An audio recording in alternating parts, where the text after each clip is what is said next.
get started, please, and everybody, now that the candidates have seated themselves, if everybody else would take a seat, we could get started. First, as a courtesy, I would ask everybody to make sure cell phones are off, including the people at the table behind me.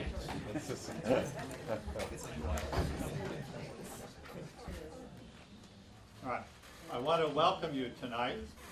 This is an event that is jointly sponsored by the Colchester Democratic Town Committee and TakeBack.org, which is a group of people who were created a couple of years ago, 2 or 3 years ago, to take back the 2nd District from the former congressman.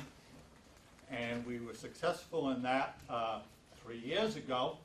And we look forward to even greater successes. And I want to thank 2 ladies here who are most responsible for TakeBack.org. Ronnie Finkelstein and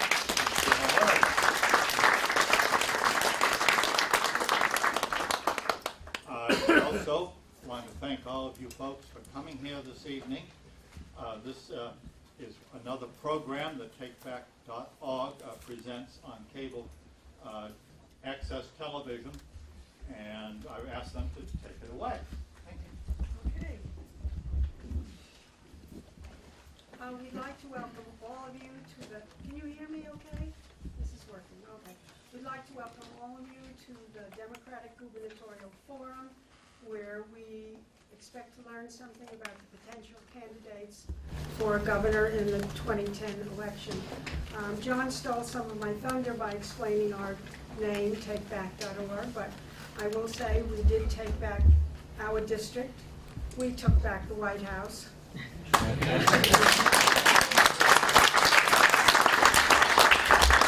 And what we'd like to do now is take back the governor's seat, because we haven't had a Democratic governor in 20 years.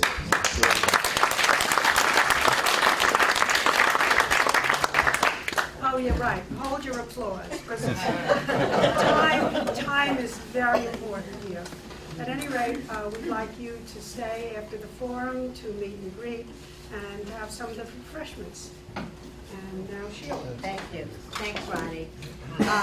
First, we'd like to introduce the candidates. We call them potential candidates, or Jim's actually a full-fledged candidate. The others have exploratory committees. Is that right? That is correct. And earlier, when they came in, they chose lots to determine their order of seating and how they would speak for their introductory remarks and their closing remarks.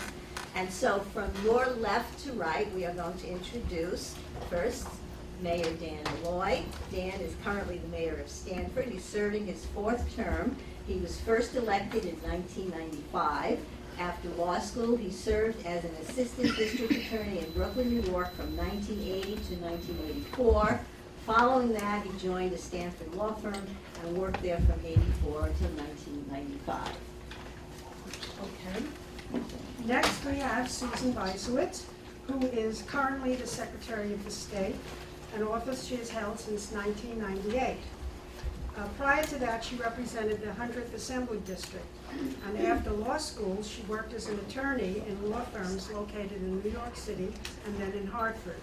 She's also the author of a book about a previous governor, Ella Grasso.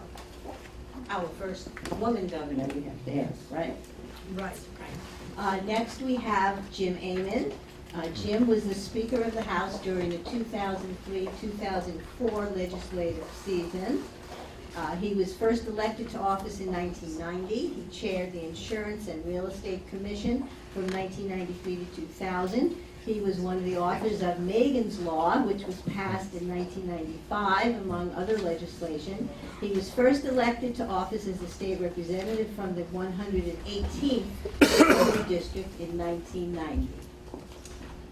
And finally, we have Gary LeBeau. Gary is currently a state senator and was elected to that office in 1996.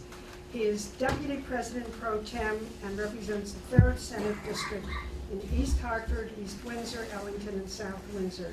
He previously served on the Hartford Town Council and is a former educator. That's our group, again. All right, and now that we've introduced everyone, let me explain to you how the forum will work.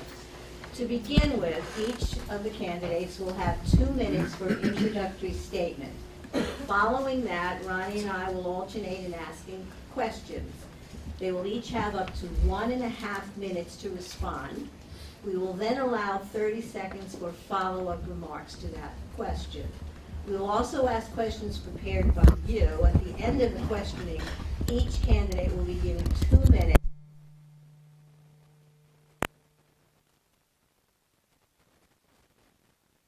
Also, to keep the forum fair, Karen Romeros, stand up, Karen, will be our timekeeper, and she will give the candidates stop signs.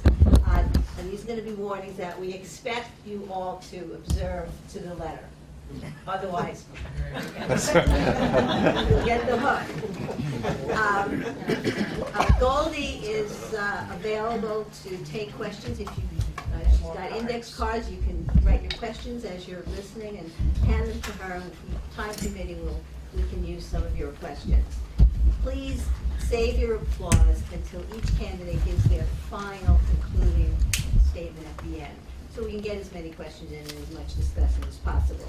And so now, let's get on with the forum and the candidates' opening remarks. First, in order of his choosing the lot, number 1, Dan Malloy. Good evening, everyone, and to you two who have done such a great job over the years in organizing and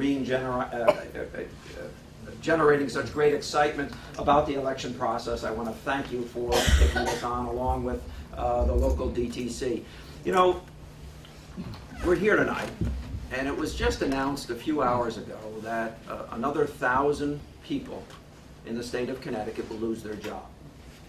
And they'll lose their job in an industry in which Connecticut was king for many years.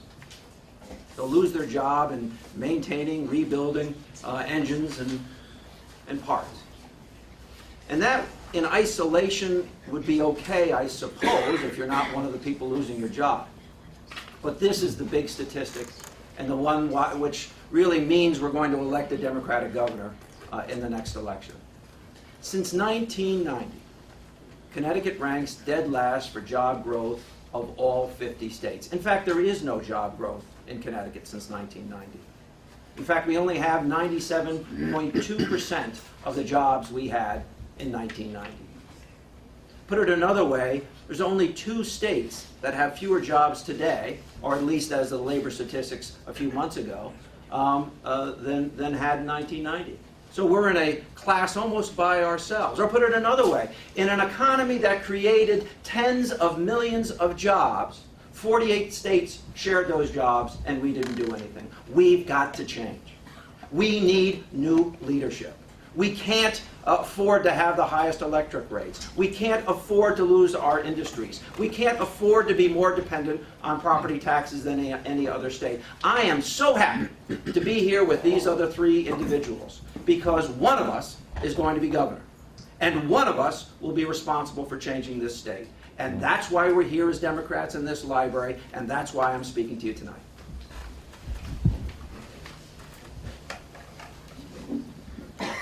Good evening, everybody.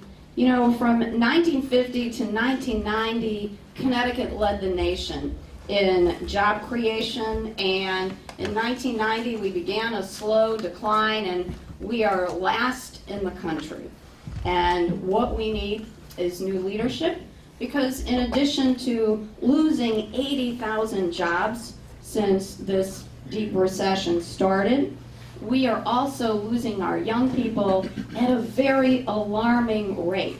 Half of our young people who go to college outside of the state never come back. We lead the country in losing the highest number of 18 to 30-year-olds. And if we are not careful, in 10 years we'll have more 50-somethings living in the state than 20-somethings. And that is not sustainable. So we do need new leadership. We need a leader with a plan to get our economy going, a leader who appreciates that healthcare reform is critical to economic reform in our state. We need a leader who will work to reduce our utility rates. We need a leader who will help expand and revitalize our precision manufacturing base. We need a leader who will make sure that we are investing in renewable energy and green technology and making Connecticut a leader in energy efficiency. And ladies and gentlemen, we are the last in the country in strategic planning and planning for the future of our state. That is why the decision that we will be making in 2010 is absolutely critical, and I look forward to sharing my ideas for how we can make Connecticut more competitive and revitalize our economy. Thank you all so much.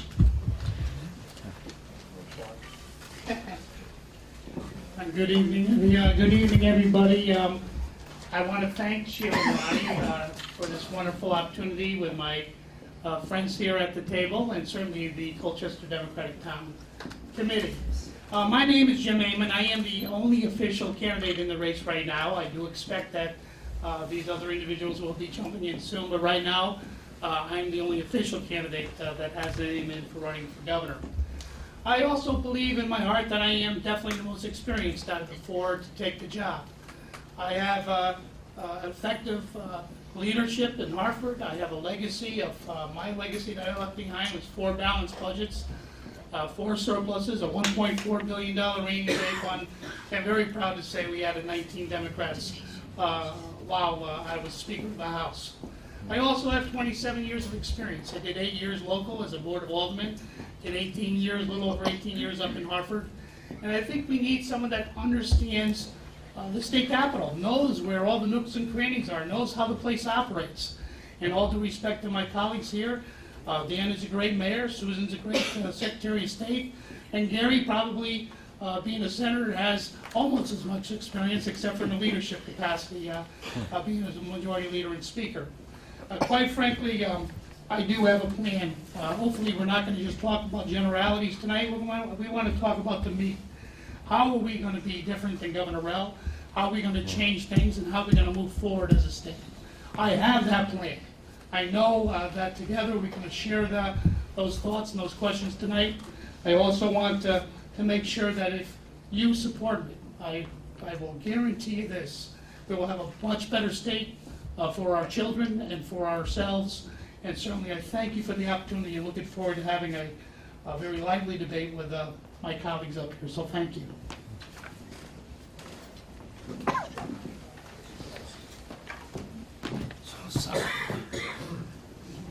Good evening, everybody. My name is Gary LeBeau. I'm a senator from East Hartford, as was mentioned, and I'm also the chairman of the chairman of the Commerce Committee, which has had a lot to do with why I'm here tonight. I have been frustrated with the lack of economic progress that this state has made.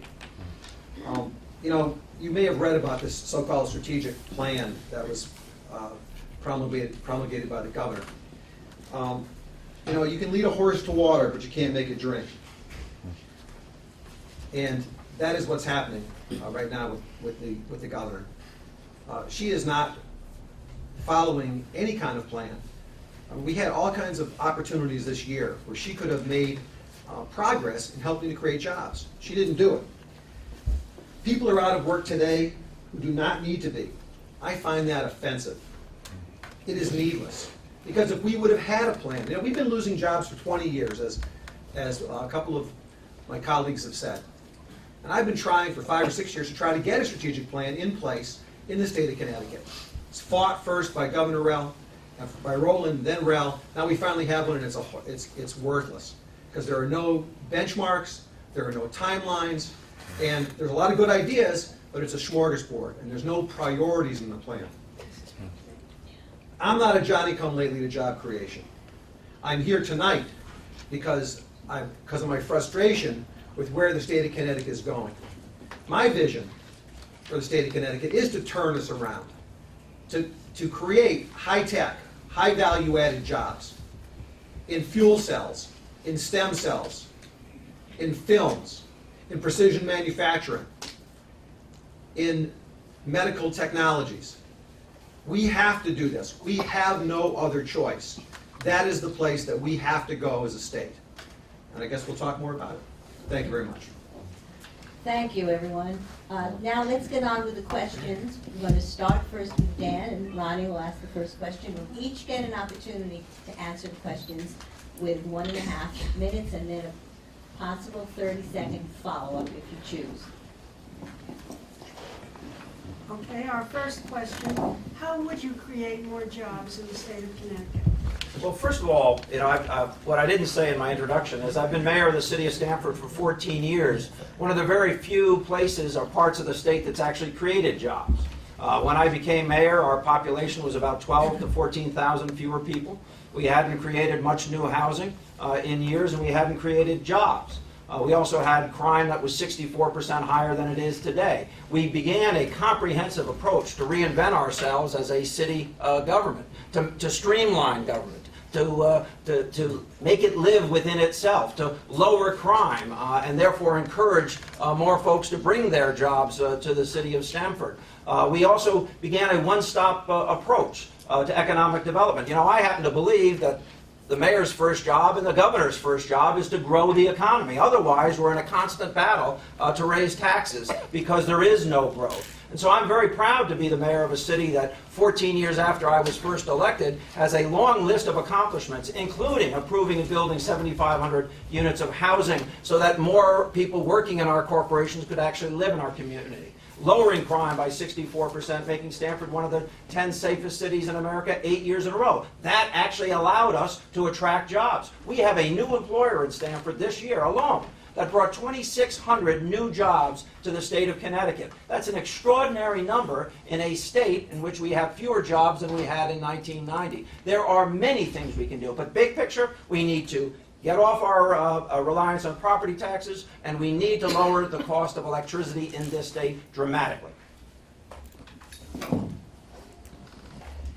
If we want to focus on job creation, we should focus on small businesses because small businesses have created 90% of the new jobs in our state over the past decade. It hasn't been the big manufacturing firms or the huge financial firms. So we need a governor who's going to focus on the two biggest challenges that small businesses face. And I know something about those challenges because we register more than 300,000 businesses in the Secretary of the State's office, and we've helped more than 7,000 entrepreneurs and small businesses grow and get to the next level. So the two biggest challenges we have to focus on, the high cost of health care. We have a governor who vetoed the bill that would have allowed small businesses to buy into the state health insurance pool. It would have cut insurance costs in half. She said no to that. We also need a governor who's going to focus on lowering electricity rates because small businesses pay 30% more than the big guys because they don't have the negotiating power. We need a governor who's going to fight to reverse this failed policy of energy deregulation, which has proved to be a disaster for the state of Connecticut. And again, on that topic, our current governor has failed, and she has taken every opportunity to take away funding for energy assistance and energy efficiency for small businesses. Thank you. Certainly I have a lot of ideas, but first I'd just like to address what Mayor Malloy said. Certainly he's a good mayor and he's done a great job, but he would have you make you believe that somehow he had a triple with Stamford when in fact he started on third base. When you're close to New York City and certainly in Fairfield County, you have an advantage basically over what happens in Bridgeport and Hartford and other areas. And I just want to clarify that. But the facts are Dan has done a good job and he's been a good mayor. But there certainly is a difference between comparing Stamford, Bridgeport, Hartford, even Waterbury. Listen, I started Hollywood East. We've created 4,200 jobs since 2006. We've done 93 movies in the digital media. We've ran 2 new studios that have been built. One called Blue Sky, which is in the Greenwich area, created 400 new jobs, high-paying, high-skilled jobs. 27 years old is the average person that works there, with an average salary over $100,000 a year. Deal or No Deal has come to Connecticut. We did it by being creative and making sure that we were competitive. The only way we can do that with healthcare issues, with different healthcare jobs, whether it be high-tech jobs or anything else, you need to be competitive. And we have a plan to do so, and I hope we get to discuss that a little bit further as we go down the line. But 4,200 new jobs and over 1,000 we created in this economy over the last few months. Thanks, Jim. First of all, I think that the next governor has to have a focus on jobs. And it can't be just the governor. All of state government should be focusing on jobs. We've got to, with this 20-year downhill slide that was referenced by two of my colleagues, we have got to turn the state government around. And it's a massive job because it's like a gigantic aircraft carrier. And the focus has got to be, I mean, from DEP to Department of Revenue Services to DMV, we have to remember that we are trying to create jobs. Do our jobs, yes, in terms of taking care of environmental regulations, but we're trying to work with people, not stick people. So a lot of this is about attitude. And it's about the focus of the governor. Only the governor can do that. Only the governor can bring that kind of focus. Secondly, a vision is needed. And I commend Jimmy on his on the film and media law that we passed and the incentives that we passed. Matter of fact, they all came through my committee. The Commerce Committee was the committee that actually wrote the law. So I commend Jimmy on that, but that needed some work. As a matter of fact, we did some work on it this year. This was a bit of a giveaway, and we had to pare that down. We should be looking at angel investors. We should be targeted tax credits. Angel investors to get some of the money that is existent in Connecticut, a lot of wealthy folks in Connecticut, to get them to put their money back into Connecticut to invest in Connecticut industries. We should be expanding SBIR, Small Business Innovation and Research, and I've got to stop right there. Will there be any follow-up to this? Anybody Sure. want to comment on anybody else's? Susan? Oh, that's when I was, well, I apologize. I'll be quick. I just have a follow-up question for Governor Rell, and it's, where is that stimulus money? We received $2 billion from the federal government because Congress and the president wanted every state in the country to create jobs, and our state is lagging again near the bottom, and we have more than 100 projects that haven't gone out to bid. It's getting cold. What about all those construction projects? They'll be delayed until next spring. We need some action, and we haven't seen that. The stimulus money is a way where we can get jobs back to our state.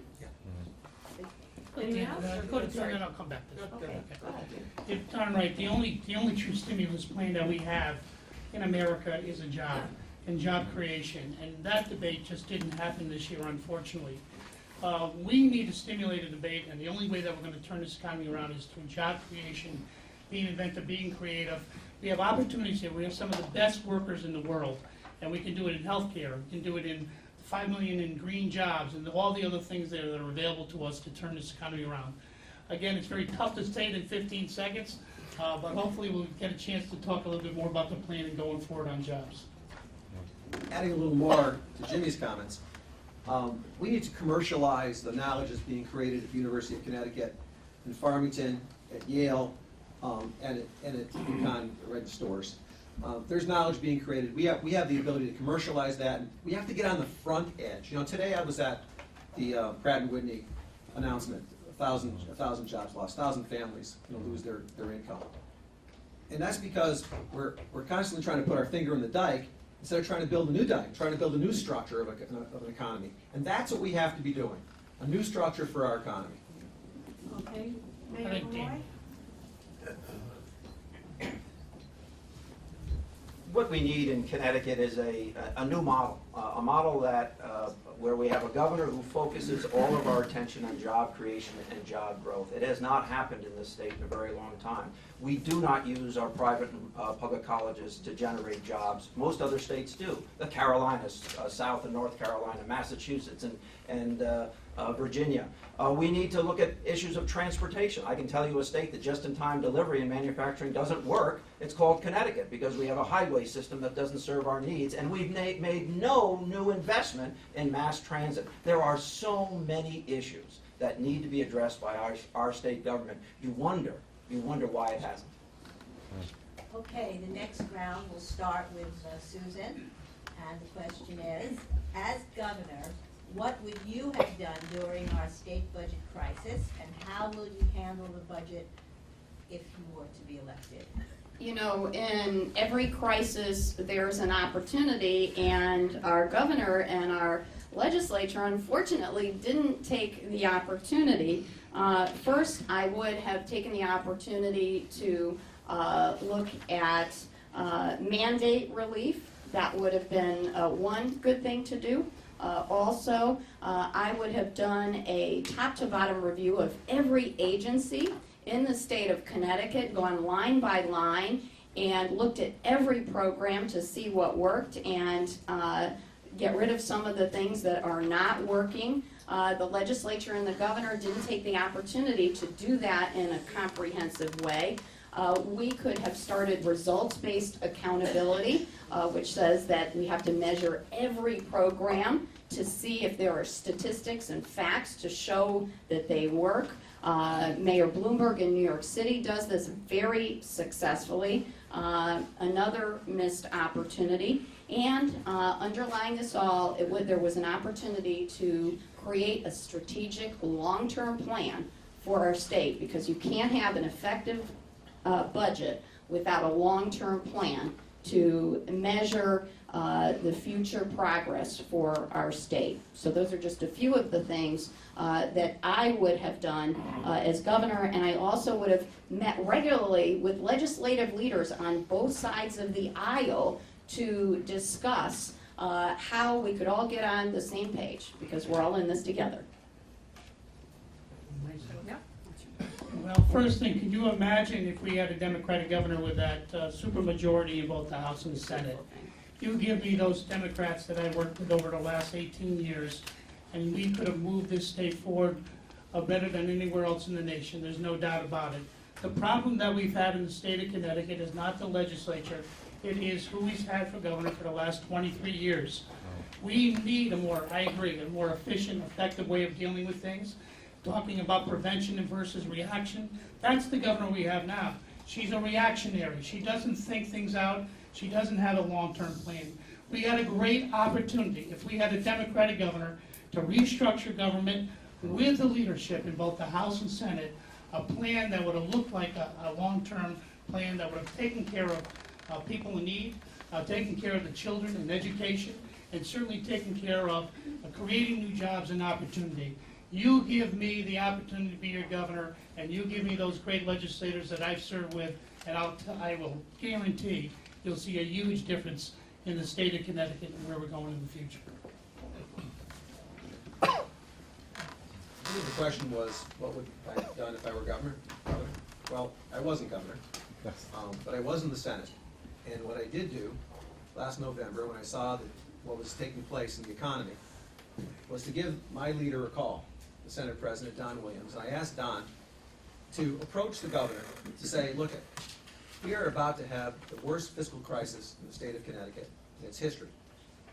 Can we work with the governor, together with the governor, put aside the partisanship and not get into playing games, so we can actually deal with the problems that the state of Connecticut is going to face? And recognizing that in order to make government more efficient, more effective, we have to work together. That cannot be a one-sided process. Don approached the governor and asked her for this. It never happened. The governor was not interested.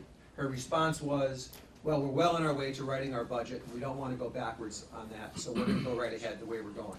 And as you know, what we got was a budget that was essentially dishonest. And that is the first thing that a governor has to be. A governor has to be honest with the people. You can't face the problems of the state unless you're honest about what they are. When we had a governor that said we had a $6 billion deficit, when we had an $8.5 billion deficit, that wasn't honest. And we had a governor who said you don't need tax increases, when she knew, when her OPM director told her that she needed to have at least $1 billion a year in new taxes. It's just not going to wash. You need honesty, you need people, and you need somebody who will pull people together on both sides of the aisle to work and solve the problems.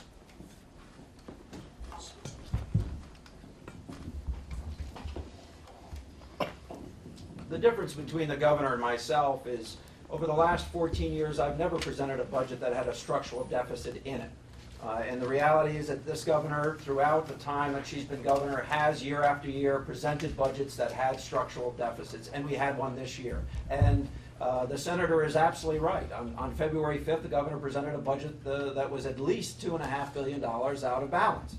We need honesty and truth. And you know what, I firmly believe that the people of Connecticut will rise to any occasion if we speak the truth to them, if we tell them that there's a better future ahead of them, if we give them budget decisions to make and investments to make. I believe they'll do that. Listen, for 14 years I've had to tell people when I was going to raise their taxes, because mayors can't run away from budgets. We can't kick a budget deficit that we're experiencing now into an out-year budget. It's against the law. What we need is governors who are going to come to the plate and say, when things are tough, we're going to get going. We're going to straighten things out. The other thing I would have done right off the bat is I would have measured the state of our safety net.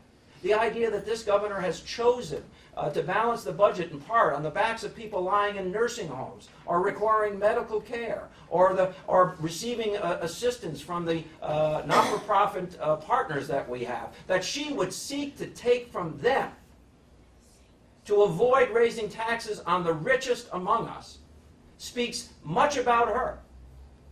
And I think ultimately is why we'll have a new governor in the not-too-distant future. Okay, any follow-up? Jim? What's really amazing is that I sat in the room with Governor Rell back in November of 2008 when the economy was getting sour. And she had her economists, her conservative economists in the room that basically said, Governor, we tell you 3 things you need to do. Don't cut social services because people will be more in need.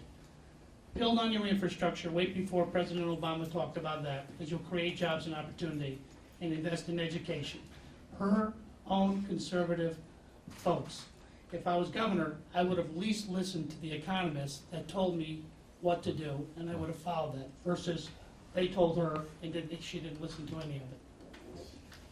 You know, we've had 2 governors who have faced budget deficits, not as big as the huge one that we are facing now, but both Governors Grasso and Weicker faced very large deficits, and they were both from different parties, but they got legislative leaders, state employee unions together, all the stakeholders together in a room and said, we have to fix this, we have to work this out.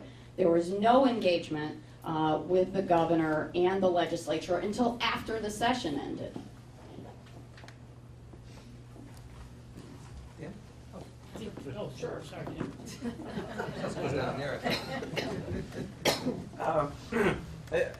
You know what, I want to be very clear. You know what this election process for Democrats is about? It's about our deciding who's going to accept the challenge that lays in front of us. In the structural deficit for the 11-12 and 12-13 years is $6+ billion. Which candidate appearing before you do you trust to make the decisions about the future of your family, your children, and your grandchildren? I have balanced budgets for 14 years. I have a record of accomplishment of building jobs and taking the job seriously and getting the job done. Gary? You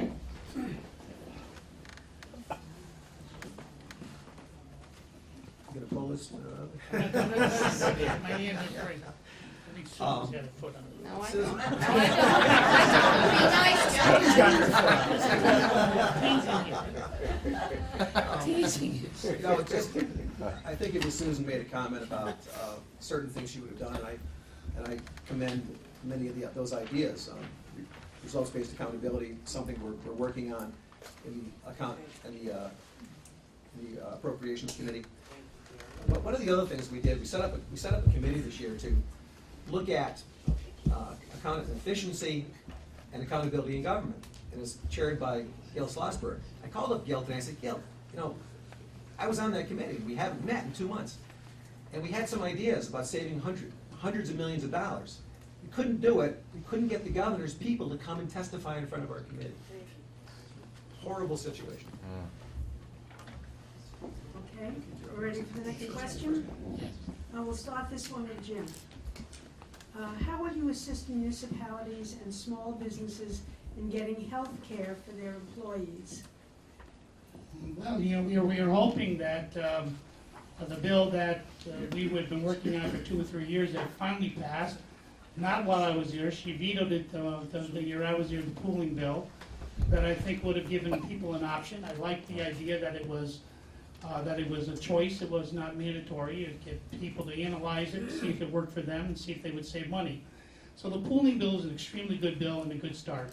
But it wouldn't have just solved all the problems, but it certainly would have helped to get more access to health care. We forget suddenly about our Husky program. It's kind of gone out the window. We were a national model on Husky, and everybody wants to reinvent the wheel. In Connecticut, there's only a few things wrong with the Husky program. A, reimbursements to Husky, and 2, by not expanding it further for more people to get access to the health care. If you could take the pooling bill, take our long-standing Husky bill, reimburse it properly, so doctors get paid a proper fee, and more importantly, that you up the rates to make sure people have a safety net to go to if they lose their job, it works. We've been a national model for almost 15 years. Suddenly, a Husky doesn't seem to be interested, anybody interested in it anymore. Great program, pooling bill's another start, and I think we need to go back and reinvest and relook at those 2 programs and expand them. I'll start here. I get emails every day and letters from people who have no health care. The number one cause of bankruptcy in the United States, and I believe in Connecticut, is people going bankrupt because of health care costs. It is frustrating. I have to tell these people there is nothing that I can do. Even my son, who just graduated from college, almost because he has a pre-existing condition, having a difficult time getting him health care. It's maddening, it's aggravating. Being the only industrialized nation in the world with the highest technology, and something so basic as health care is not provided. We passed a great bill this year, introduced by the Speaker of the House, Chris Donovan, a pooling bill. Been working on it. It was Nancy Wine. It was Bill Curry's idea going back 7 or 8 years ago, 9 or 10 years ago. And that would have done so much for the state, because we would have allowed small businesses to buy into the Connecticut healthcare system, and would have cut their costs. Today I was on the phone with a small businessman, and he said to me exactly that. I needed that bill to pass. It didn't pass. We also passed, and we lost that by 1 vote in the Senate. I wish I could get that one other senator to come across and stay in the chamber and vote for it, but I couldn't do that. I only control my vote. But we also passed a good sustenance bill to lay the groundwork for the future.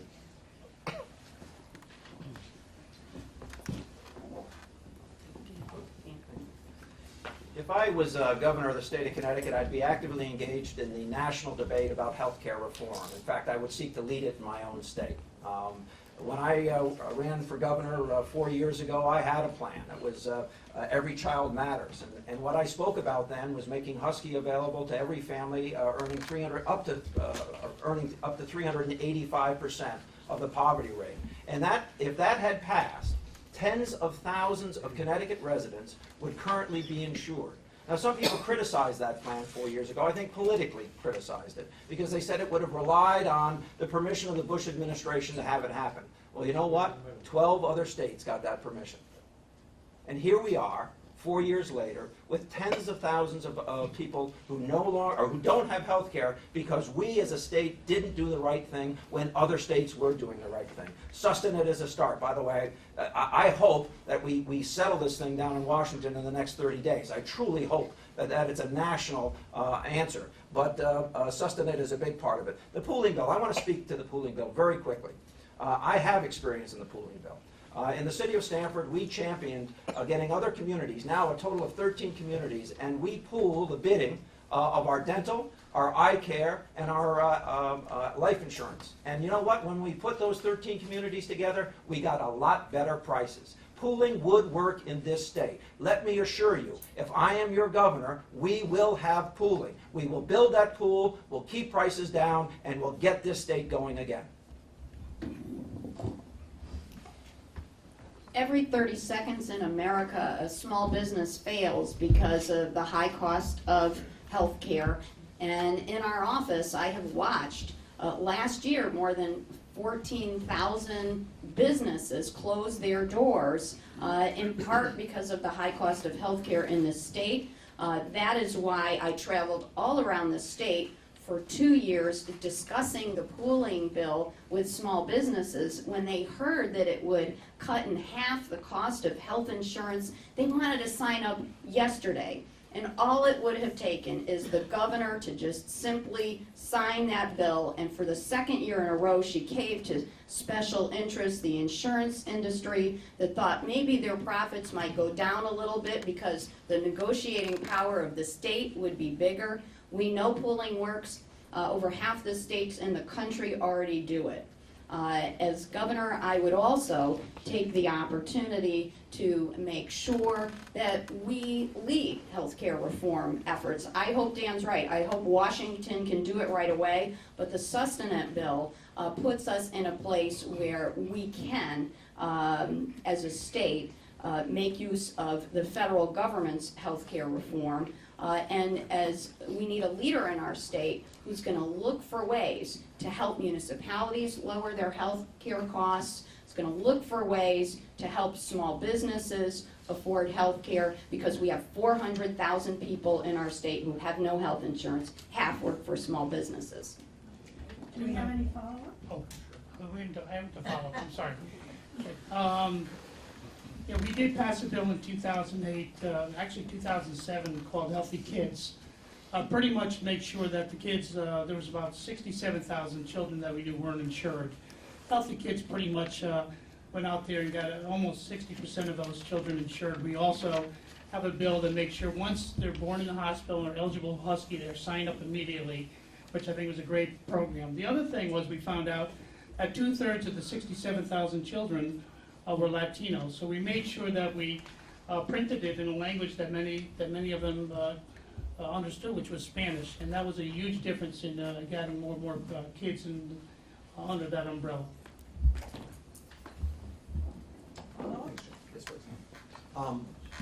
You know, this is one of those areas where, talked earlier about the economy, and where we need to really focus in saying, if we don't have health care, what's going to happen to the future of the state of Connecticut? And as it's been pointed out, I think by all of us in some manner, that this is very important for our economic future.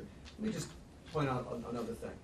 One of the big fights that we have at the Capitol is always with CBIA. I don't know how many of you know, but CBIA runs its own healthcare program, which is the reason that they oppose pooling. So we've got to make sure that we call a spade, and we speak the truth.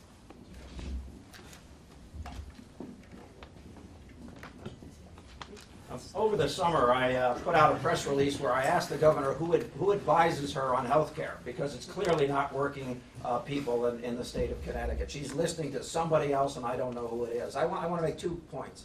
Currently, 16% of gross domestic product, that's the cost of health care in this state. It is, we can't survive as a state. If it goes unaddressed and rises to 30%, we're out of business as a state. One of the other things I want to make very clear is we've got to do everything we can to get this thing done right in Washington. And then we need to revitalize public health in this state. Most of us in this room got our first vaccination by a public health nurse. You know, we're in beautiful eastern Connecticut.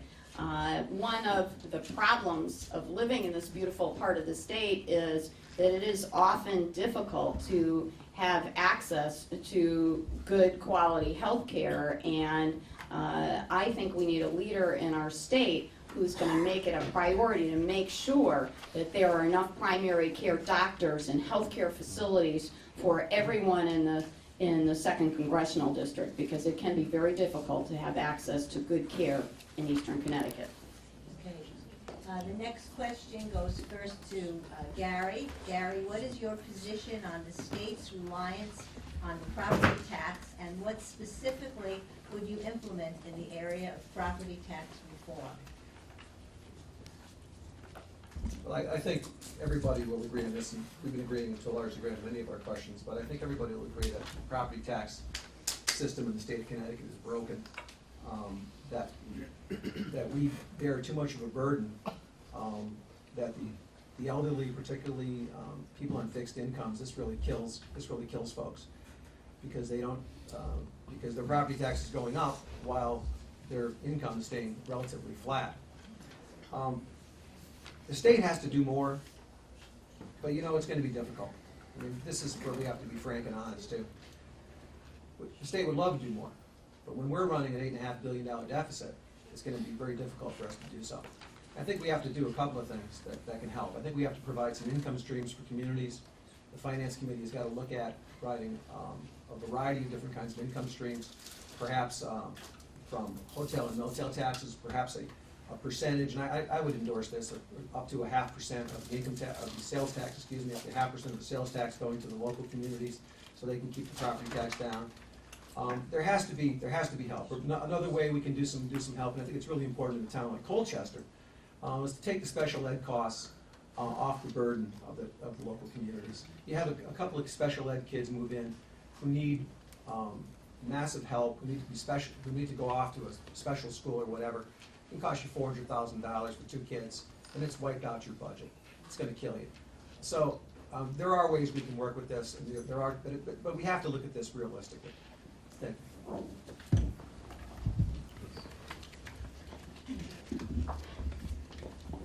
Our state is more reliant on property taxes to pay for education than any other state in the nation. It's not as if we get it right and everybody else gets it wrong. It's just the opposite. We've got to start by building a different tax structure. Now, you know, I've been in local government since 1983. I have done battle with property taxes since 1983. I actually get it. And if you send me to Hartford, I won't forget it, because we've got to change how we do business. One of the things that's happened in this state during Roland and Rell's administration is we've gone from meeting our own personal mandate of paying 50% of total education costs, which we were when John Rowland was elected, to now 13% less than the national average. If you want to know why there's so much pressure, new pressure on property taxes, it's because our government, our state government, cut back below the national average in its support for local education. I also have to say to you that, you know, every other state shares some other combination of revenues, including sharing more money to pay for education. So hotel taxes, sales taxes, income taxes, and utility taxes are all shared to some extent in every other state but Connecticut. We've got to build a different system, and we've got to stop sending people to Hartford who forget it. You know, I've done this for 14 years. I know how difficult it is. Now, to live in a state, and we do right now, that opened up its schools this year with 1,200 fewer teachers than we had last June is inexcusable, and it lies at the feet of this governor. Special education started as a federal mandate, and we often forget that. We have an amazing opportunity when we elect a Democratic governor. That governor can go to Washington, have a meeting with President Obama and our very strong congressional delegation, and ask for more federal funding for that special education mandate. And I would make it my mission to do that. I would also press forward with mandate relief, because that's what is stifling towns and cities across the state. We had an opportunity, and those mandates have not yet been removed. I think we also have an opportunity to encourage regionalization and reward towns that are voluntarily getting together to share services and share purchasing. We should be encouraging that as a state, because all our towns and cities can't afford all of those services, and that's important for the future. And I am also very supportive of giving alternative income streams to towns and cities to help support education in their town. Thank you. First, again, I'd just like to clarify, and listening to the mayor sometimes, it seems like he basically thinks that he did it all himself. In fact, the state of Connecticut gave, while I was in leadership in 6 years, $4.6 billion to Stamford. So let's get that straight, that it takes teamwork, it works together to make sure that we have success all over our different communities. As far as restructuring property tax, I've been hearing it for so many years. The bottom line is, what we've heard and the promises made, we've never kept. If you're gonna have a mandate from now on, the legislature has to understand there has to be a funding source. If there's no funding source, no mandate. We do have to have mandate relief, we do have to have special education relief, and we also need to live up to our word. Remember lottery money was going to education? Boy, we did that well, didn't we? Remember when we got the casinos, it was going to take care of the road aid? We really kept that promise, didn't we? 50% of cost sharing also. ECS, we're going to make sure you got 50%. The legislature and the governor has to make long-term commitments that people will finally believe that we're going to carry out. And I think that's what's important. People just don't believe what we have to say anymore. Any follow-up? We're on this. We're on the follow-up. I have no idea why. Are you good? 30 seconds. 30 seconds. That's good for about 3 sentences if you're fast. Don't start yet. I want to emphasize what Susan said about regionalization. I think that is something that we have to do, not just for schools, but for every aspect of our communities. You know, I don't want to bring any bad memories up to the end, but our former gubernatorial candidate 3 years ago, John DeStefano, talked about why we have a town every 7 miles, and we do. It's because that's how far your horse could carry your cart 3.5 miles, and then you had to stop because on a Sunday. No, I got to stop. My horse just ran out. So maybe I can follow up with the next question. I don't know. Okay. Yes, Dan. Dan, Dan, I'm sorry. Dan. I don't know where he was going with that, but. You know, I want to be very careful. I'm not in favor of forcing any school systems to combine with any other school system. We have a great system. It's in need of improvement, but you're not going to see me force school systems to combine. I believe local control of local education is a very important issue. I also want to make it very clear that as mayor, I've kept my promises. You know, we talked about restraining the size of growth of government in Stamford. And in Stamford, we grew our city-side service budget at less than the inflation rate over a 14-year period of time. That's actually a record I'll run on.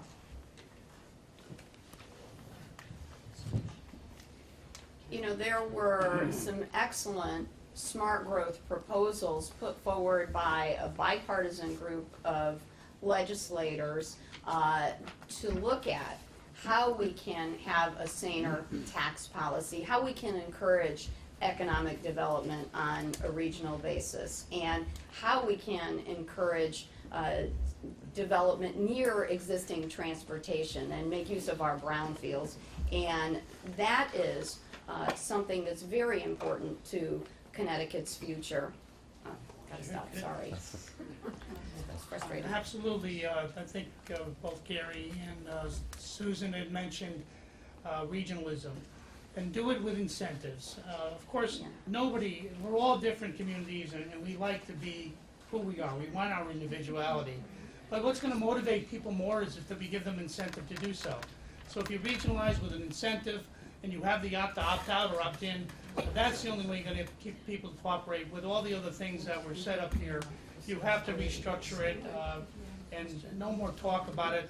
Less talk, more action. Before we go any further, we've had a request from the group to be able to write questions, but you can write them at any time and Goldie will pick them up. And we decided in view of this last round, maybe we should give you guys a minute to respond. I guess we were too hopeful in thinking that the politicians would be succinct in 30 seconds. So we're going to give you a minute to be more extensive in your follow-up. Oh, okay. Okay? Can I make 30 seconds back? I left that horse at the chapel there.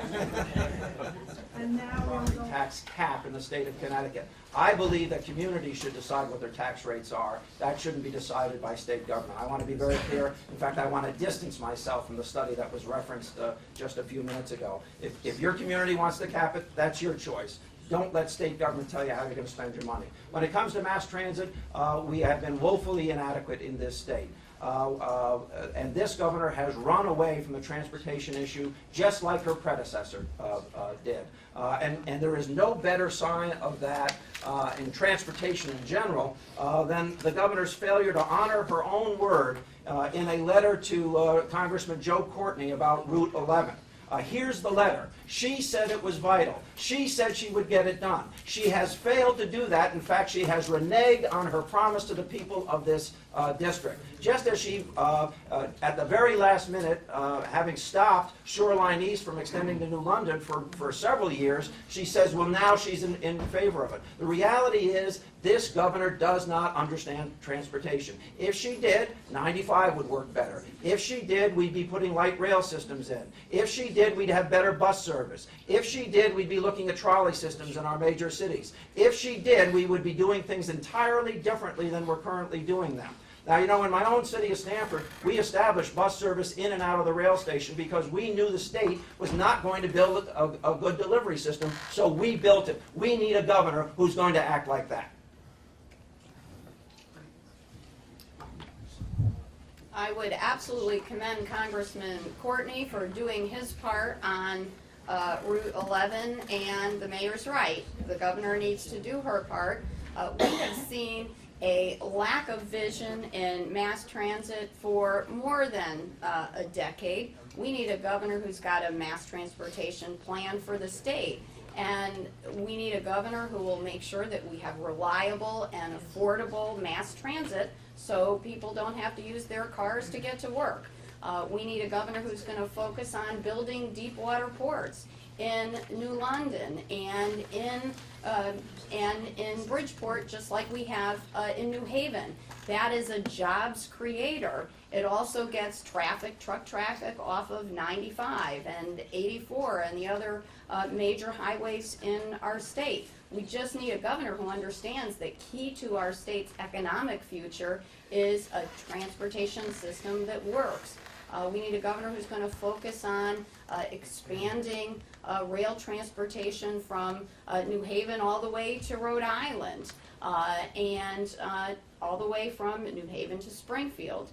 These are important things for our state's economic future. Unfortunately, we've had several governors who have not moved us in this direction, and this is an important time because we could be using that federal transportation stimulus money to help rebuild our infrastructure, but we need a governor who's going to actually get that money out onto the streets to make those projects happen.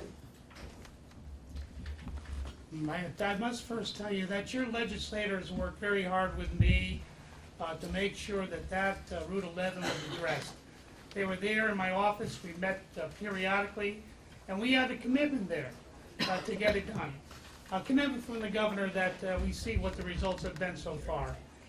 We need a governor with a bold plan. The transportation strategy plan that's there is to be implemented, but it costs around $12 to $15 billion over a 15-year period. This governor started in 2005. She put $1 billion on the table knowing it was a $12 billion plan. She called it the start to the economic recovery of the state of Connecticut. Well, let me give you a comparison. You want to know what bold is? On the Miamis Bridge collapse back in 1983, Governor O'Neill took the bull by the horns. They put $6 billion into our infrastructure. We were praised all over the nation for that move. $6 billion in 1983. The plan is there. All we have to do is implement it. We dragged the governor to spend $3.6 billion on that $12 billion plan. And what have we seen so far? Delay after delay. 9 transportation commissioners. 9 in the 4 years that I was speaker. How can you get things done? She is incompetent. We need a new leader. We have to get a Democratic governor to take the reign and do what Governor O'Neill did back in 1983.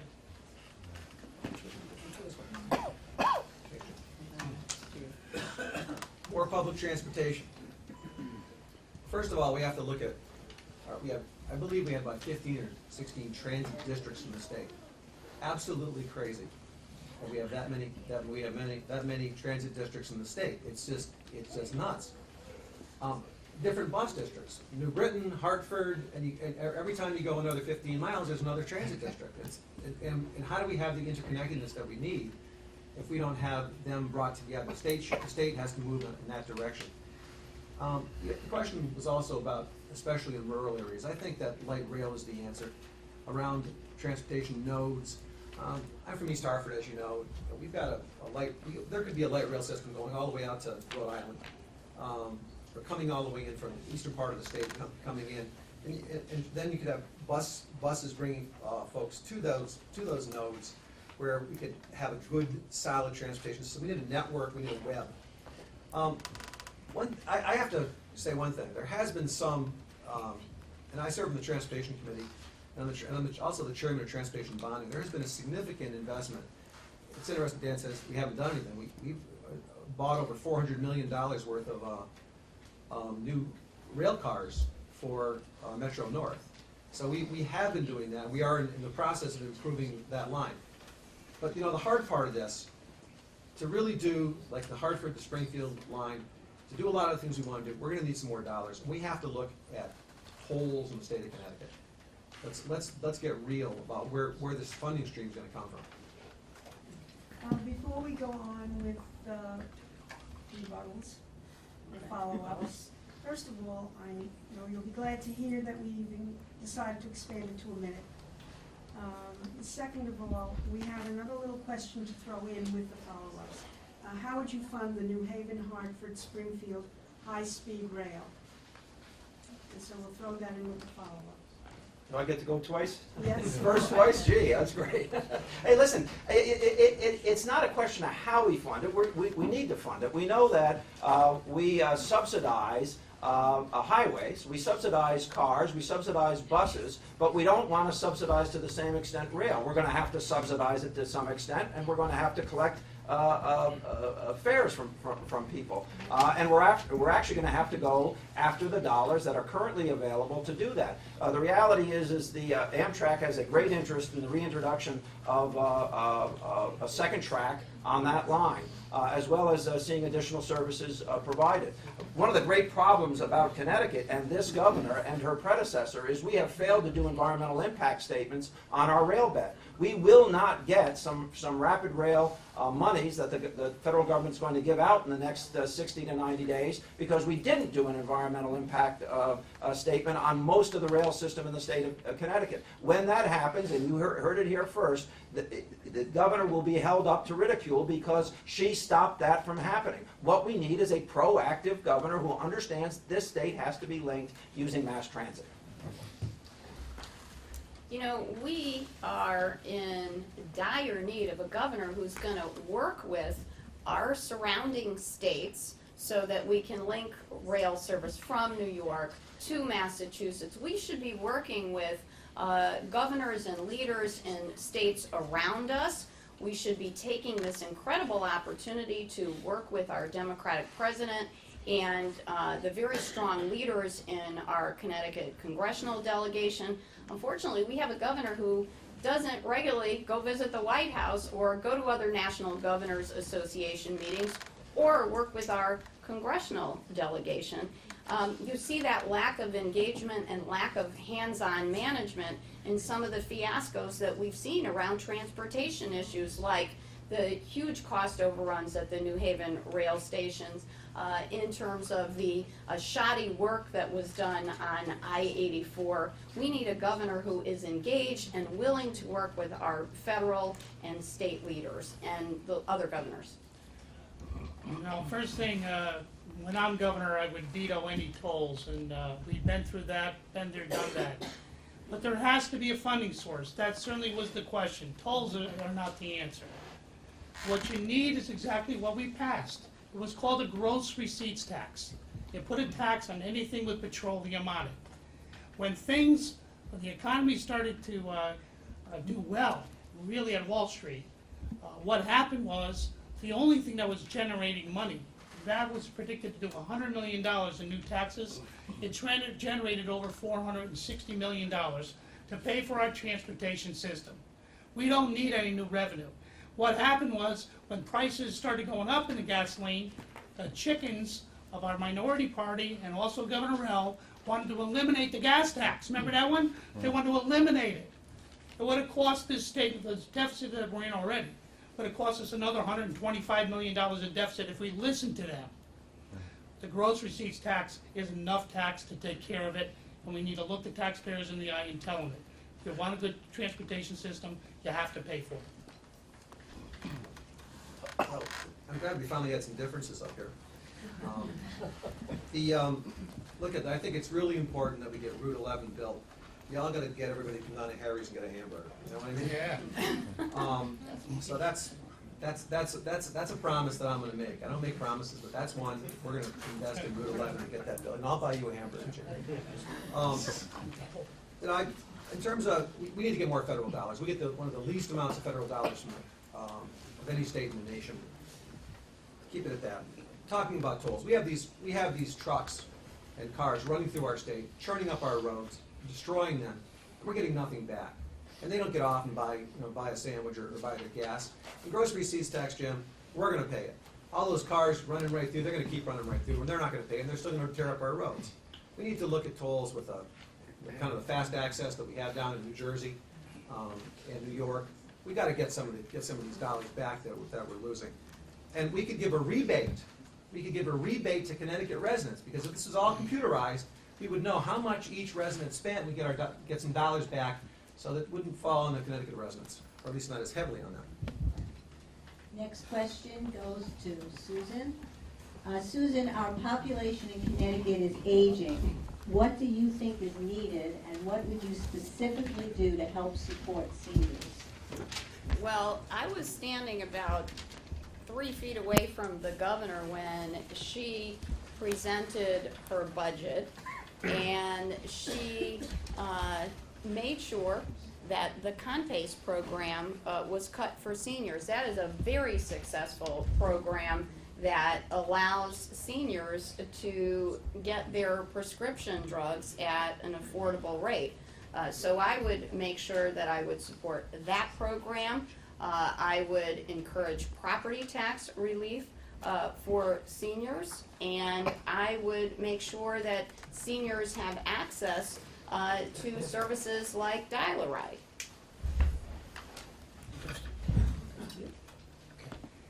You know, this is something that we should really concentrate on as leaders and as being hopefully your next governor.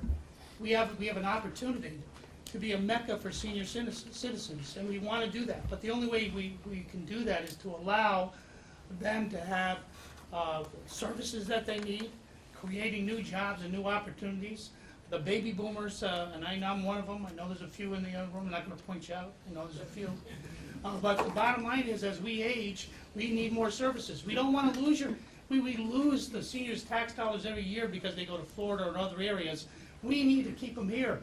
So same way as we did with Hollywood East and some of these other things that we've done in business, the very few things we've done to keep them here and to be competitive, we need to have those same bold ideas for our senior population. Give them tax relief. Help them on their housing. Help them on their health care. Make sure that there's nursing facilities. When I talk about that, not nursing homes, but areas where the bill is called, what's that one with the seniors there?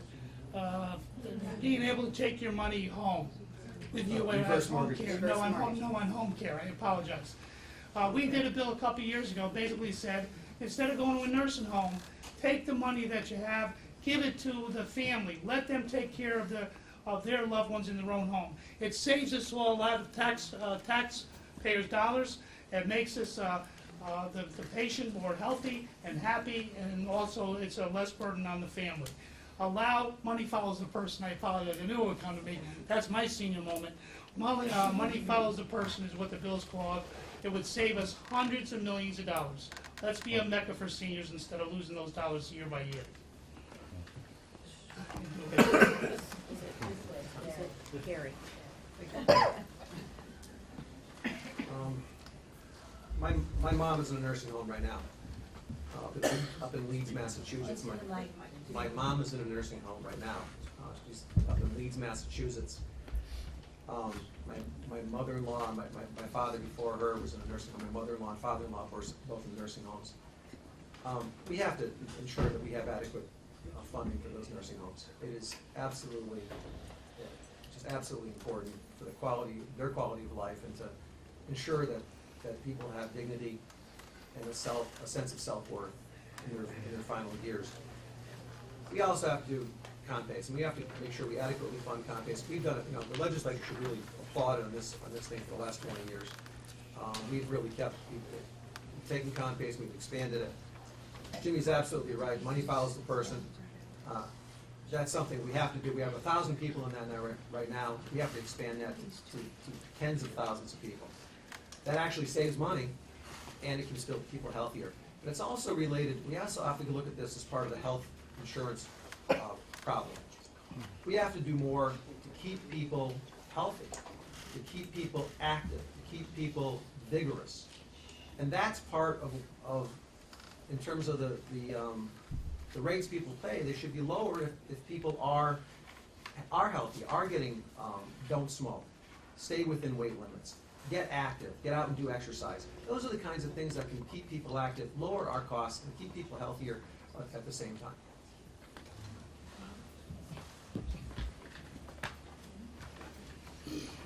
The question was about the aging of Connecticut, and I'm going to get to what we should do for seniors, but let's be honest, the reason Connecticut is aging as rapidly as it is we haven't created a single job in this state since 1990. All of our young people are fleeing the state. The reality is we're going to ask fewer and fewer and fewer people to actually pay the taxes to provide the services that we're all going to need as we grow older. If we don't have a governor who gets that, and rebuilds our economy, we're in big, big trouble. Now, you asked a specific question. We need, the majority of people living in poverty in this state are children or seniors. And we need proactive tax policy that's going to allow seniors to stay in the housing that they have, or maintain a reasonable lifestyle with the support of tax credits or other payments, so that they can live decently in their senior years. That's the big idea here, folks. We're going to have to make sure that older people have enough money to live on. And there's lots of different ways to do that. We don't have a quality, affordable housing policy in this state when it comes to senior citizens. We've turned our back on them. When this governor was elected governor, we had 288 nursing homes, when she was sworn in, we had 288 nursing homes. We're now down to 144. This governor's active policy has been to put nursing homes out of business. And of course I agree that we should keep people in their homes as long as possible. That is a gigantic part of a public health system that I will champion as your governor. Follow up, 1 minute.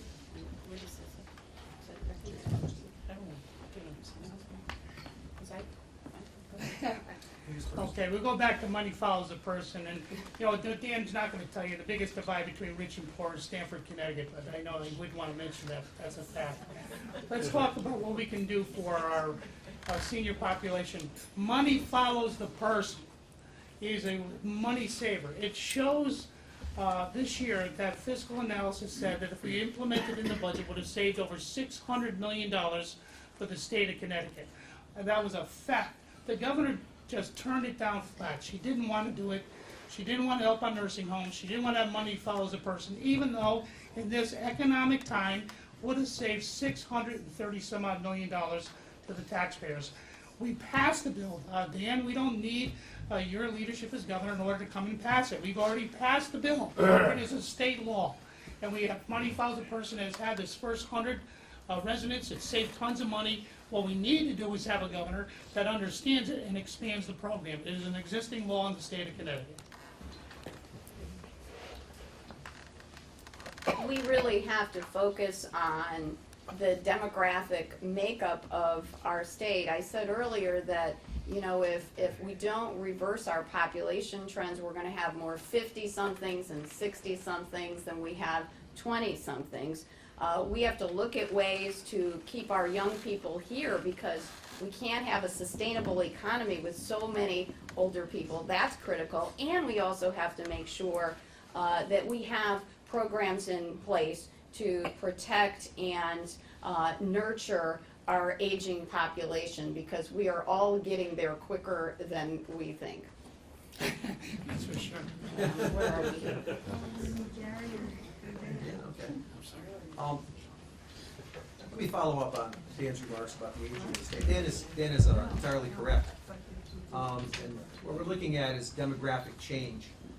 And it's even worse than Dan describes, because we are losing 80% of the 20% of our best students to out of state, to leave for jobs out of state of Connecticut. That is absolutely the worst thing that could be happening to the state, because we need those young people, we need their brains, we need their energy, we need their vitality to help reinvigorate the state. Now, part of the issue, look at, we're between Boston and New York, and they got the Red Sox, and they got New York and the Mets, and that's what when I say New York, I mean that. Don't subtract 15 seconds from that. So we're not going to always be able to compete. But if we had exciting jobs, and I would say in films, in fuel cells, in STEM cells, in precision manufacturing, in pharmaceuticals, in biotech, and nanotechnology, we could hold a lot more of those kids, young people. I call them kids. They're my kids. That we could hold a lot more of those kids in the state, and we could help to regenerate the state.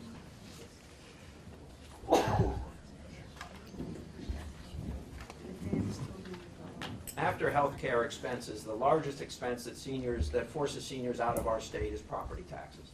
So we're going to go back to property taxes. We've got to build a different system. We've got to protect seniors from being forced out of their homes. That's what's going on in the state.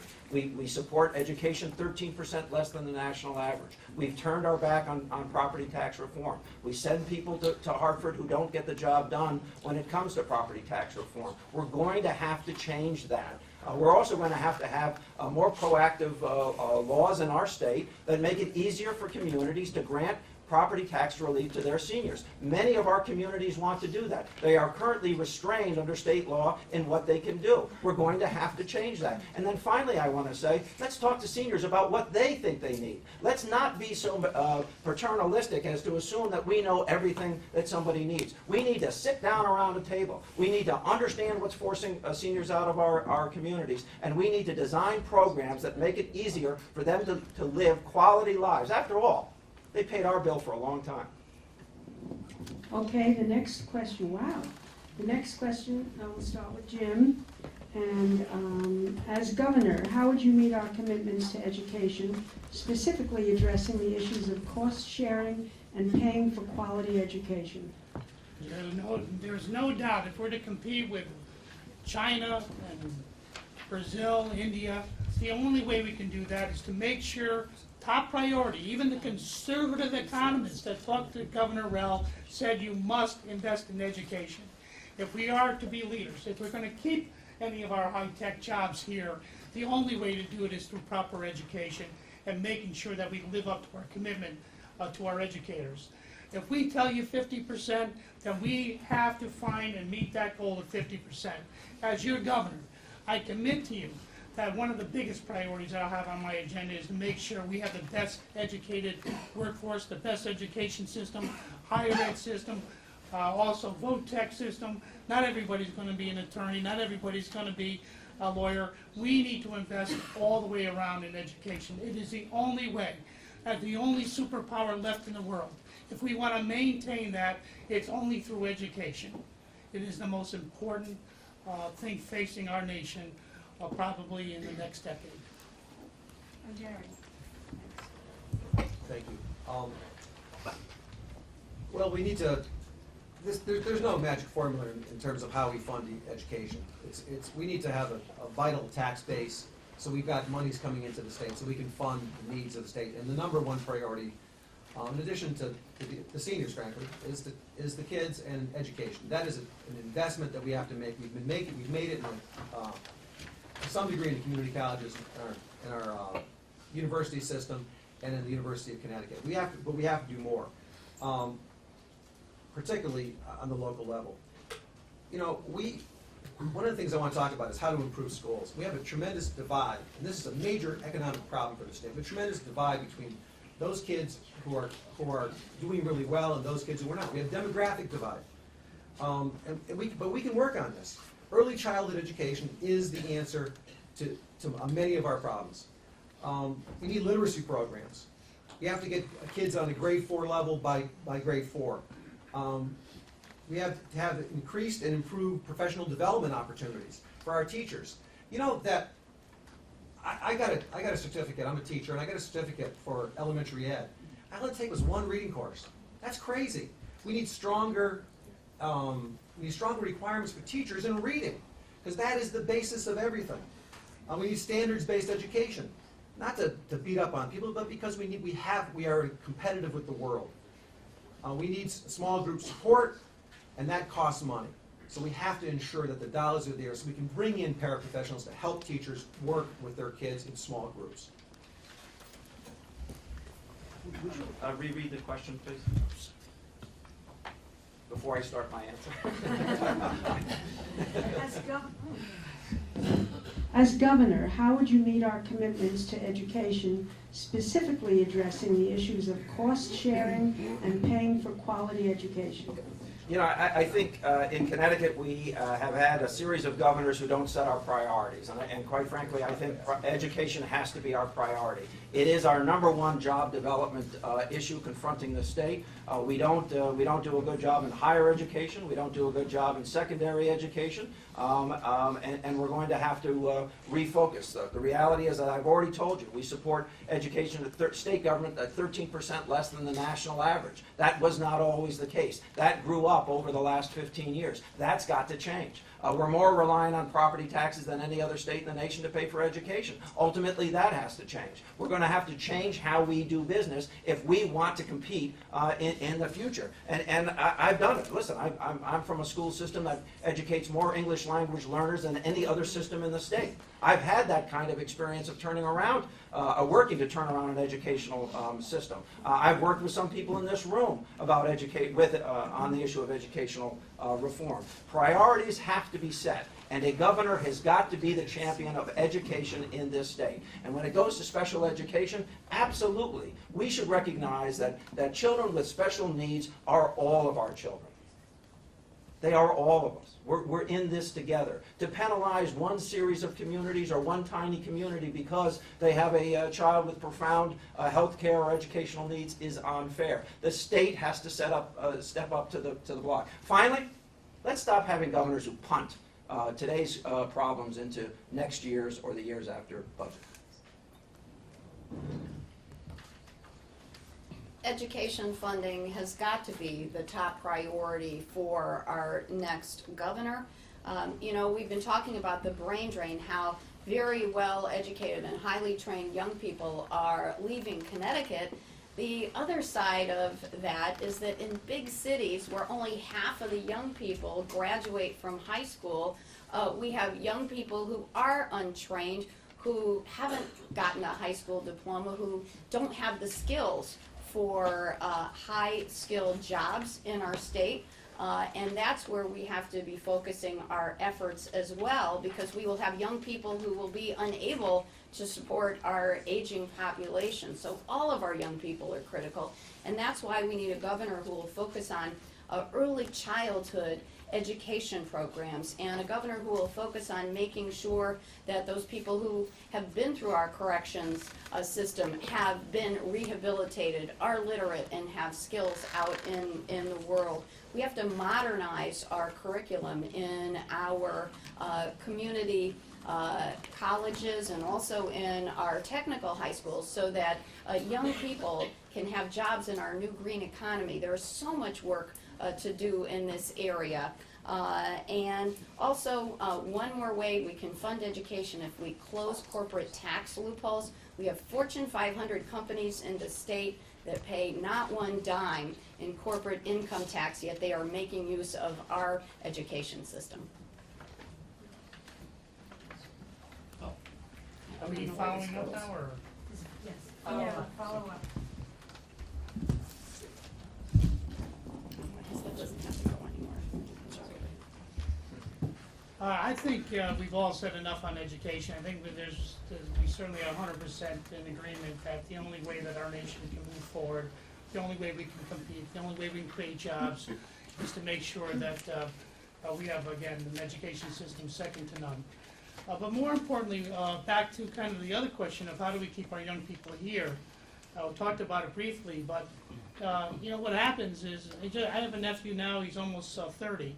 He's a nurse at St. Raphael's. He's still paying his bill down from higher education. We need to make sure that we can help, as a state government, to keep young people here, is help them with tuition relief, find them good housing that's affordable for them to stay. And we don't do that, and that's why we lose so many young people. They can't afford to live here, and they have a debt that they can't pay. We need to create a system to keep our young people here, job opportunity, housing, and tuition relief. As a teacher, a high school teacher, 37 years, I've seen a lot of students graduate from high school and really have no future. They're not prepared to go out in the world of work. College kids, they're off to college. One of the things we have to strengthen, and Jimmy just mentioned it also, is the community college system. We have one of the weaker community college systems in the country. And other states like North Carolina, South Carolina, they use this as a way of attracting jobs and attracting businesses. You fly into North Carolina and you're being recruited by North Carolina. I've had this happen in small companies that I work with. And the president of the local community college is there saying, what do you need? We'll train your people. We'll train for those machinist jobs. We'll train for these jobs because we want to help you. That's part of what has to go on. We have to strengthen our community college system. It is so essential for a jobs funnel to get the kids, get our young people from having a lack of skills to skills that can be saleable and that can help in our high-tech economy.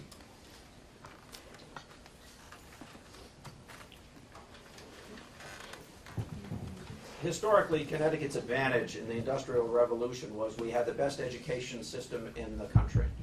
And we've allowed our leaders to put that system in danger.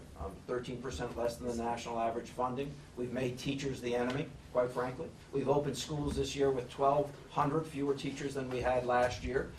We've closed a vocational high school in this state under the leadership of this governor, happens to be in my community.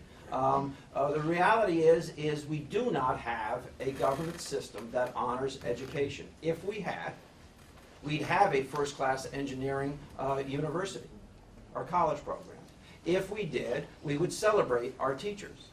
If we did, we would pay for education differently. We would not be more reliant on property taxes than any other state in the nation. We would be talking about sharing income, sales, hotel, or utility taxes directly with communities who pay the brunt of education expenses in our cities. That's why we have this property tax problem.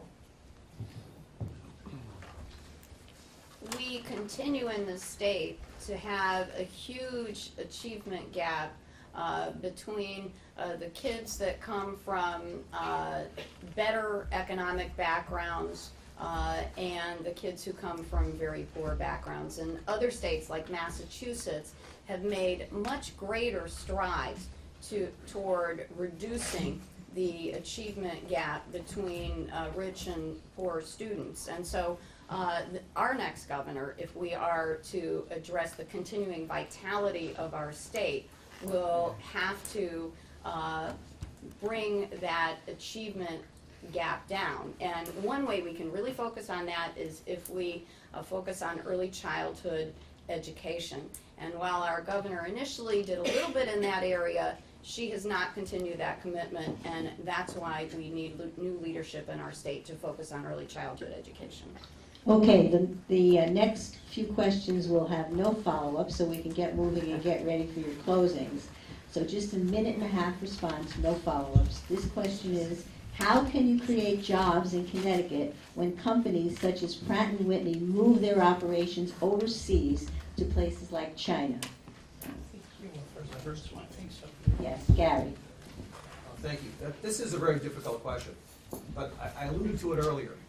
You know, the free market capitalist system creates and destroys jobs. And they're going to always head out to places where it's cheaper. We have to be on the cutting edge of creating new jobs. That is the key to our future. You know, we're not going to make sneakers. We're not going to make typewriters. It's not going to happen in Connecticut. But we can be doing pharmaceuticals, we can be doing biotech, we can be doing precision manufacturing, we can be doing medical instruments. That's where we want to be. And we need to put an investment in those things through targeted tax credits and a variety of mechanisms. But again, I go back to focus and attitude of the government. We have to have the focus to do that. And we need this long-term economic plan and a vision to carry it through. And it's not going to happen in 1 or 2 years.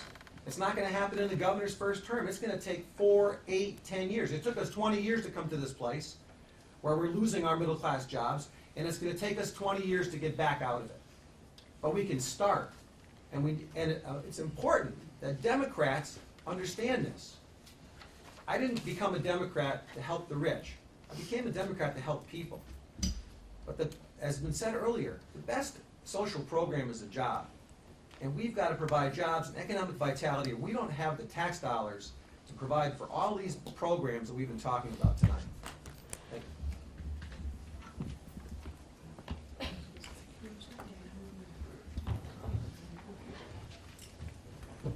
There's a number of things I want to say about growing jobs, but I'm going to give you a prediction. We will, in the coming years, read about a reindustrialized America. More jobs will actually start moving back to this country than move offshore. And in point of fact, with respect to the Pratt & Whitney issue, a number of those jobs will be redistributed in states in the United States. In fact, some of those jobs will go to Georgia, where the electric rate is half, of what it is in Connecticut. And their governor has been actively engaged in keeping the cost of electricity down, and our governor has been actively engaged in running away from the energy discussion, just as she has run away from education reform, just as she has run away from transportation reform, just as she has run away from tax reform, just as she has punted this year's budgetary problem into the out years of the budget. What we need is transparent government that steps up to the plate and says, we have big issues ahead of us, and we're going to take some leadership, and we're going to work with people, and we're going to tell them what we need to do to get things done. Now, we do need a new transportation system in the state. Let there be no doubt. We do need community colleges and higher education in general that's going to meet the needs of employers in the future. We do need a first-class engineering institution in this country. We do need higher education. We need to look at higher education as other states do, as the job creators that they are in other states. We have to stop being the person who says, well, you can have this program and you can't have that program. What we've got to be is a state that invests in its higher educational system at the same time that it improves secondary education in our schools. You know, in order to keep jobs in Connecticut in precision manufacturing and in other areas, it all starts with a commitment to being in Connecticut. And I have visited a manufacturing facility, it's called Control Module in Enfield, Connecticut. And in that company, what they manufacture is they manufacture chargers for electric cars. All of us are going to need that, or we should need it in the very near future. They manufacture every component right there in a building in Enfield, and they are expanding their workforce as we speak. The owner of that company lives in Suffield. He wants to stay in Suffield. He has a commitment to Connecticut. He recruits engineers. He recruits the laborers that put together the chargers. But it all works because it starts with a commitment to Connecticut. And unfortunately, the leaders of Pratt & Whitney don't have that anymore. Harry Gray would be turning over in his grave to see those 1,000 jobs leave Connecticut today. It also is very important that we encourage biomedical and stem cell jobs. They have an incredible potential in our state. We have incredible research going on at UConn, at Yale, and at Wesleyan, where scientists, the best scientists in the country, are looking for potential cures for diabetes, Alzheimer's, and other types of cancer. Sorry, I have to stop. I get excited. Okay, all right. Shame of what happened today, those 1,000 jobs, we will never get back. It's not just about losing the jobs, it's what happens to the 1,000 high-tech, highly skilled workers. What do we do with them? The government, when I'm governor, the first thing I guarantee it wouldn't have happened. I would have been at the table. I would have been doing everything in my power to keep them here. Not letting our engines, can you imagine, our technology going to Singapore? That's what the shame of this is. Those 1,000 workers, what's going to happen to them? When you lose 1,000 high-skilled workers like that, you lose them forever. We need to understand that the Sikorskys and the electric boats and all the other ones, Pratt & Whitney, when I hear this attitude that, well, you know, we can't compete anymore. Dan is right. We have to be business friendly. We have an attitude of this state of driving business out.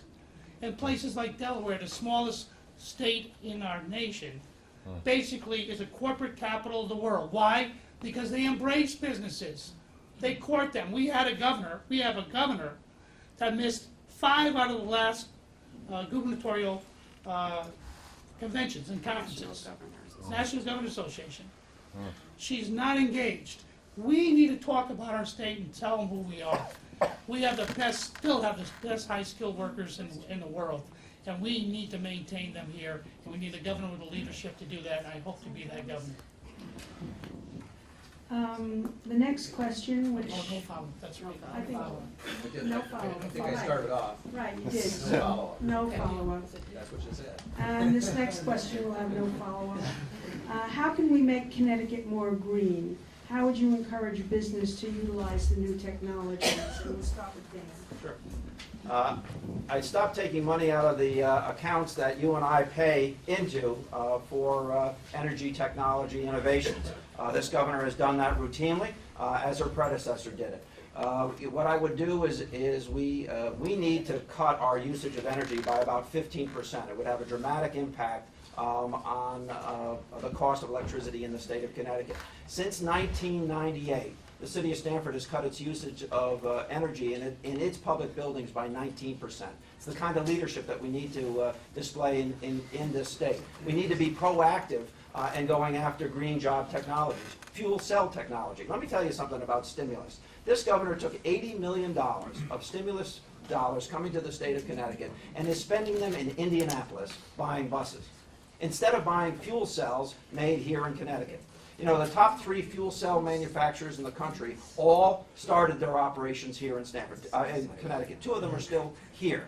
We need to be looking at those kinds of investments. I'm very proud to be the mayor of a city that has done a lot of the things that we're talking about. We're looking to take our government center off the grid and put it on fuel cell technology. We're looking at generating electricity from the biomass innovations at our sewage treatment facility, where we'll actually have already built a system to gasify the dried pelletized effluent from that system and want to go with that technology in the future. So we need to be leading in energy innovation in this state, and it's a way to build jobs at the same time.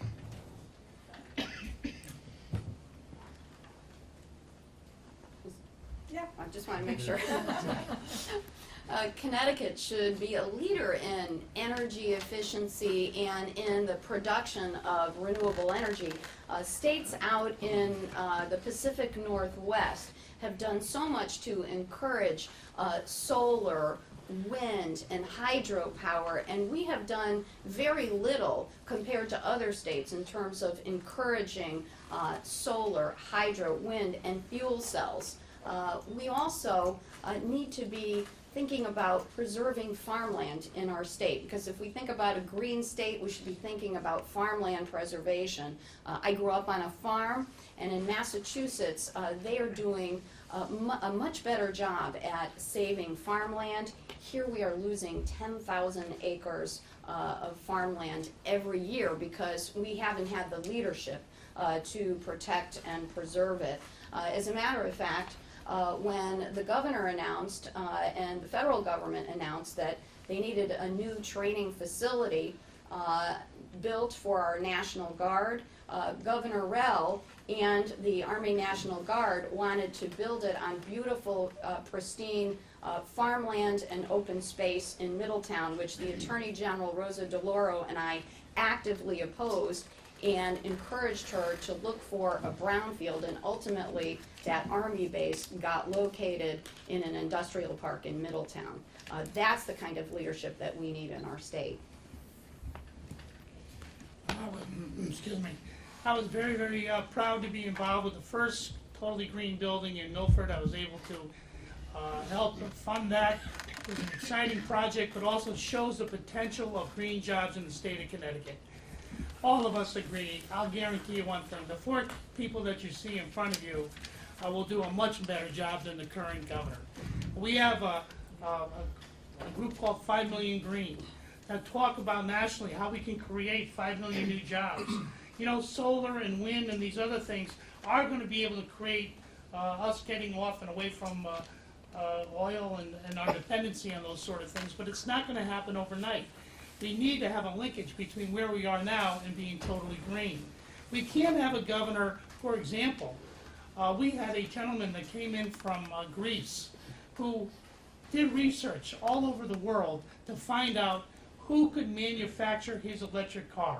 And they chose the Valley to say that some of the best workers they have mechanical were in our Valley. They were going to create 1,000 new jobs, electric cars being built here in Connecticut with electric batteries also. And our governor and our Department of Economic Development said no. They're now in China. Thanks, Jim. Dan, I thought you were going to endorse me for governor when you started talking about fuel cells, since I've been the champion of fuel cells in the legislature and helped to create programs for fuel cells, something I've been working on for years. But last year I had a revelation, and the revelation was, yes, we should be pushing fuel cells because it's going to be it's going to be $100 billion industry in 20 years, and right now 20% of all the workers in the world in fuel cells come from Connecticut. So if we get 20% of all the work in the future of the hundreds of billions of dollars that are going to be spent for fuel cells, that's going to be a major industry for the state of Connecticut. So it's something that we have to continue working on. But the revelation I had was that we can't just depend on fuel cells. We have to, because that's really a kind of a niche market product. We have to look at all alternative energy. Now it's interesting. Where do you think most of the solar cells are made in the world? Everybody's buying solar cells, right? Well, they're made in Germany, which is one of the worst countries in the world to actually use solar cells. But they had the vision to look ahead and to provide incentives to companies that would produce alternative energy within the state, within the German state. And that's what we have to do too. Last year we had a bill, unfortunately got caught up in the budget mess, Bill 1049, 1050. I encourage you to go back in and read about it. It creates incentives for alternative energy production, and then we have to purchase those products and give some bias in favor of those products that are Connecticut made, to be produced in Connecticut and to be used in Connecticut to save energy and to have a cleaner environment. Okay. Well, we have so many more questions and we just can't ask them all. You guys will have to, and gal will have to come back. And again, we've got many more months in preparation for electing our next Democratic governor. Thank the audience for their questions. We got to some of them. Of course, we didn't get to all of them. We'll all keep thinking and reading and investigating these people and their ideas. We're going to start our closings now, and Gary made the point that you agree on so many things. So in your closings, I'd like you each to touch on, since you agree on a lot of substance, and we all think any one of you would make a great Democratic governor, what makes you so special, and why are you going to be the best prepared and the one that would make the best governor and the one to beat the Republican opponent? And we'll start in reverse order from where we began. So, Gary. Okay. Thank you, and I want to thank John and Sheila, takeback.org, let's see, Goldie and Karen and Ronnie for everything that you've done. I hope that doesn't. Okay. I'll start off. We talked about a lot of issues tonight. From energy to education, particularly about jobs and the economy. And all of these jobs, or all of these issues that are facing you and facing me, are facing the state of Connecticut, they will affect all of our lives as we go forward. And on each and every issue that the state will face in the next years, I have had to think about these issues, I have had to vote on these issues, I have had to investigate these issues, and I have to study these issues. It's not about a city, it's about a state. And it's about state policy that will make things go forward. There's been a lot of generalizations here tonight, and I would say the following. Who's given the specific answers to the specific questions? I am frustrated by the stunning lack of progress under the Rowland and Rell administration. I want to be your governor to make progress on these issues and to rebuild Connecticut. Thank you.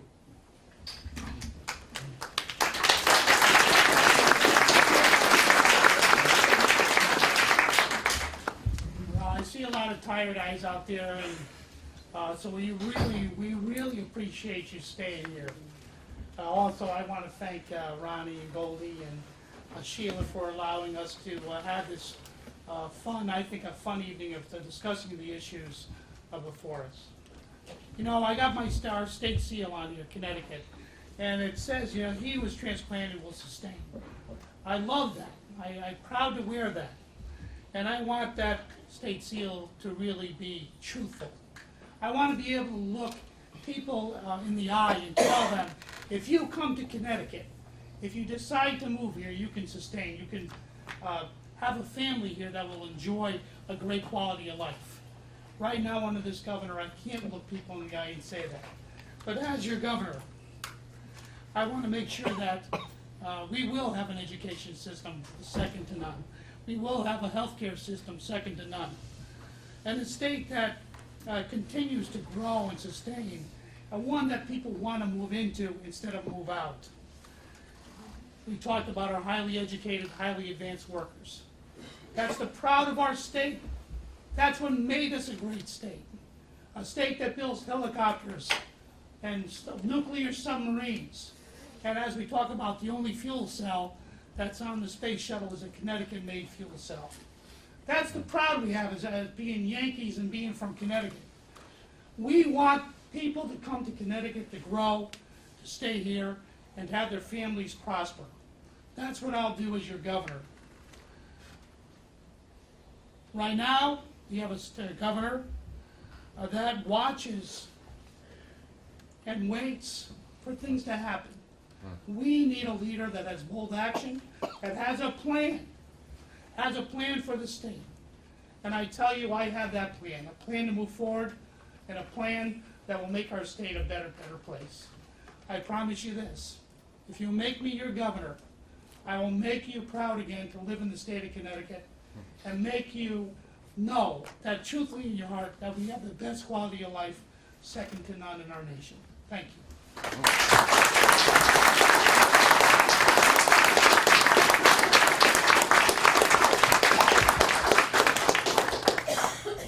You know, the most effective governors in our state have been governors that had a plan and governors that had run a big organization. Look at Governor Grasso. She was Secretary of the State before she was governor. We have a governor now who doesn't know what it was like to run a big organization, and it shows. The most successful governors that we've had have also had legislative experience. They know how to collaborate with our federal legislators, with our state legislature. They understand the legislative process. We've seen what happens in this budget crisis when you have a governor who doesn't collaborate with our state legislators, and she certainly doesn't collaborate with our federal legislators. As Secretary of the State, I have collaborated not only with our federal legislators, with Senator Dodd in writing the Help America Vote Act, and then with our state legislature in passing important ethics reforms in our state. So I bring that unique and special experience. But many of us are Democrats in this room, and if you're a Republican of taste and discernment, good for you. But we just have to win. And so I would distinguish myself from these other wonderful Democrats who are here in this way. I am the only one who has won a statewide primary, and I am the only one who has won statewide elections by very large margins. And in 2006, I got 19,000 more votes than Jody Rell. So I hope that you will agree that I would be a very strong candidate for our Democratic Party to put forward for governor. Thank you all so much.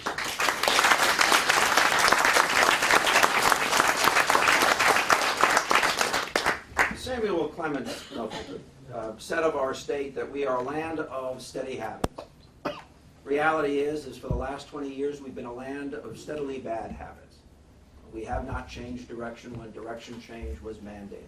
To be dead last in job creation, to have the highest electric rates in the nation, to be more reliant on property taxes, to not be moving forward are all major issues that have failed to be addressed in Hartford in that period of time.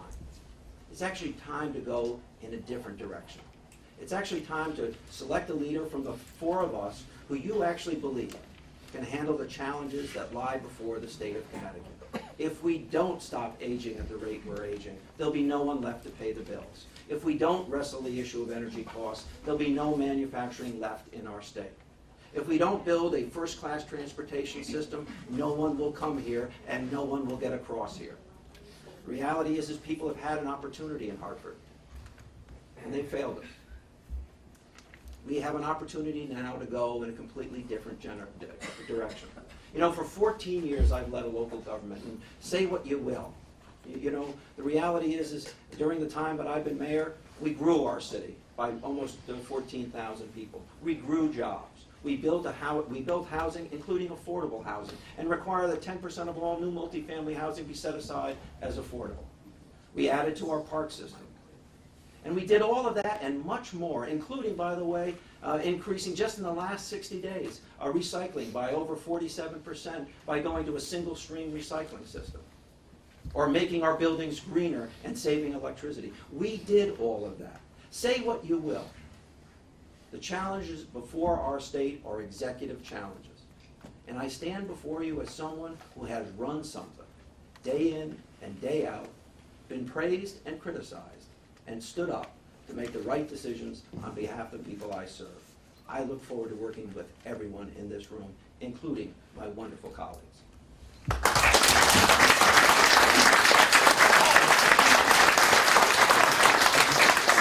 I want to thank our panelists. They were wonderful. They kept to the time limits. I want to thank the audience. You were wonderful too. You followed the rules. No cell phones went off during this evening.